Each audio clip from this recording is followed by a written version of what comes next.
À l'initiative du secrétaire national technique Évariste Nayo, fils de Nico, les populations étaient mobilisées le samedi 23 juillet afin de rendre un vibrant hommage à la mémoire de feu Bogue Doudou Émile, fils de Nico, assassiné dès les premières heures de la tentative de coup d'État de 2002.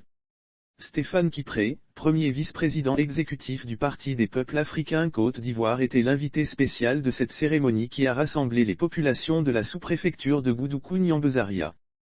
À l'occasion, il a appelé les populations à faire bloc autour des idéaux du PPACI et de son président, Laurent Gbagbo. Appel à l'union, à travers vous, je voudrais appeler à l'union. Nous devons faire bloc autour de nos idéaux.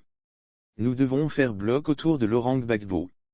Enfants de la côte, enfants de Laurent Gbagbo, nous devons faire bloc derrière Laurent Gbagbo, parce que nos forces unies, le PPACI sera grand et fort, a-t-il appelé. Le Lodjiboua est un bastion du président Gbagbo, alors nous devons rafler tous les postes électifs. En 2023, nous devons fêter le retour de Gbagbo lors des municipales et des régionales. Le Lodjiboua est un bastion du président Gbagbo, alors nous devons rafler tous les postes électifs lors des prochaines élections.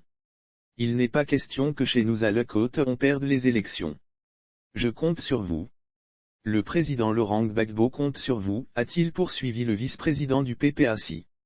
Saluant la mémoire de feu Bogue Doudou, ancien ministre et compagnon de lutte de l'ancien président ivoirien, Laurent Gbagbo, le président de l'ex-Union des Nouvelles Générations, UNG, a souhaité que la mémoire de l'ancien ministre ivoirien de la Sécurité reste dans l'esprit des Ivoiriens.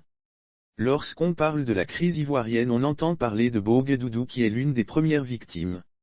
Lire aussi un vice-président du PPACI explose, on passe plus de temps à nous dénigrer, on s'attaque par personne interposée, nous devons aller sincèrement à la réconciliation parce que si ce n'est pas le cas, les enfants de Nico vont toujours pleurer.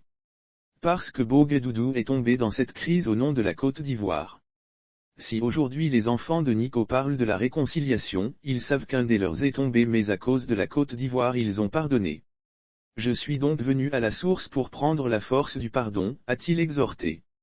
Avant de se rendre au lieu du meeting, Stéphane Kipré s'est rendu au caveau de l'ex-compagnon de lutte du président Laurent Gbagbo pour y déposer une gerbe de fleurs.